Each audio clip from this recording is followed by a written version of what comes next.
अलीगढ़ में खाकी को शर्मसार करने का मामला सामने आया है, जिसको लेकर पीड़ित युवती के द्वारा एसएसपी कार्यालय में मदद की गुहार लगाई गई है। पीड़िता का कहना है कि 7 वर्ष पहले उसकी मुलाकात अलीगढ़ में तैनात सिपाही अजीम से हुई थी। धीरे धीरे प्यार परवान चढ़ा तो मुलाकात प्यार में तब्दील हो गई। सिपाही के द्वारा युवती से मन माफिक संबंध बनाए, जिसके द्वारा युवती के द्वारा शादी की जिद की गई तो युवक के द्वारा अलीगढ़ में ही निकाह कर लिया गया, जिसके 8 दिन बाद ही युवक के द्वारा 3 तलाक देने के बाद युवती को छोड़ते हुए मुजफ्फरनगर में जाकर दूसरी शादी कर ली। युवती के द्वारा दूसरी शादी के रिसेप्शन में जाकर जमकर हंगामा काटा गया तो बस यही बात सिपाही को नागवार गुजरी। उसके द्वारा मारपीट कर युवती को जान से मारने की धमकी दे दी गई। दरअसल पूरा मामला जिला अलीगढ़ के थाना कवारसी क्षेत्र का है, जहां की रहने वाली एक युवती बतौर पत्रकारिता में एक चैनल में कार्यरत है, जिसकी मुलाकात 7 वर्ष पहले अजीम नाम के सिपाही से अलीगढ़ में हुई थी। सिपाही के द्वारा युवती से अलग अलग जगह पर ले जाकर संबंध बनाए गए तो युवती के द्वारा शादी की जिद की जाने लगी। सिपाही के द्वारा युवती से निकाह तो कर लिया गया, लेकिन 8 दिनों बाद ही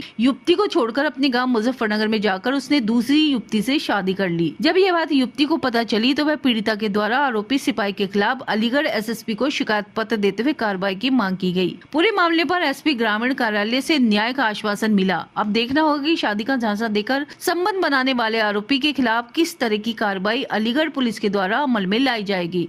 मेरी शादी 26 तारीख में शादी हुई थी अजीम खान से। वो है अजीम खान, सिपाही है हरदोगंज थाना में भड़ासी चौकी पर। उसको बहुत ज़्यादा प्रिय, 7 साल तक मेरे साथ रहा, सब चीज़। फिर शादी कर ली उनने, निकाह करके फिर फरार हो गया। 8 दिन बाद दूसरी शादी कर ली उसने।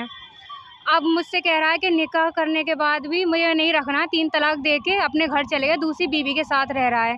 और मैं एसएसपी ऑफिस आई हूँ अपनी मदद कर कि मेरी मदद करी जाए, मुझे इंसाफ मिले।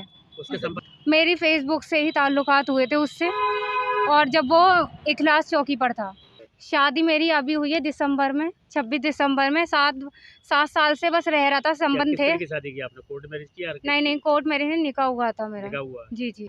नहीं, उसके परिवार नहीं, उसके भाई जाबिद थे वीडियो कॉल पर।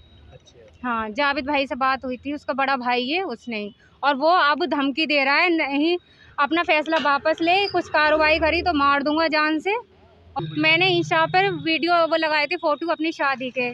तो तब मेरे ऑफिस का ही एक एंकर है, तब उसने बताया इसकी शादी तो कल हुई है। तो मुझे पता चला तो मैं वलीमे वाले दिन उसके घर गई। घर जाने के बाद मुझे उनके घर वालों ने खींच लिया और 3 दिन मुझे एक ही कमरे में रखा, ना खाने को दिया ना पीने को। जी। और फिर उसके बाद उसकी माँ आई थी, मेरे पैर पकड़े, कह रहे हमारी इज्जत रख ले बेटा। फिर मुझे रात के 1:30 बजे निकाला, तब मुझे यहाँ लेके आए घर छोड़। किस तरीके कहते हैं? अब वो मने कर रहा है कि मुझे नहीं रखना, तुझे पैसे ले ले और मुझे तलाक चाहिए। क्या घर वालों को फंसाने वगैरह की धमकी भी दे रहा है? हाँ, मेरे भाई और मेरे पापा को दे रहा है, और मेरी माँ को से तो ज़्यादा ही है। मुझसे कह रहा है कि तुझे मार ही दूंगा और कुछ नहीं है। उन्होंने कहा है पहले से समझाते हैं, नहीं समझता है तो उस पर कार्रवाई करी जाएगी। कार्रवाई अभी मेरे साथ शादी करिए, पता नहीं किस से शादी करेगा ये, और कितनी लड़कियों की ज़िंदगी बर्बाद कर दी है इसने। हाँ, पहले भी हुआ था, एक हिंदू लड़की थी, उसके साथ भी रहा भड़ासी चौकी पर हरदोगंज। मैं इस शिकायत के लेकर आई हूँ। मैंने अभी अपनी बेटी की शादी करी थी एक पुलिस वाले से, और वो मेरी बेटी को ले गया, झांसा दे रहा 7 साल से उसको। फिर उससे शादी कर ली, शादी के बाद वो चला गया था, फिर उनने दूसरी शादी कर ली। कब शादी हुई थी आपकी? मेरी बेटी की शादी हुई है 26 दिसंबर, वो हरदोगंज थाने में। हरदोगंज थाने में? जी। तो आप कहाँ पर आए, कैसे क्या चाहती हैं आप? मैं एसएसपी ऑफिस आई थी। मैं ये चाहती हूँ, मुझे इंसाफ मिलना चाहिए।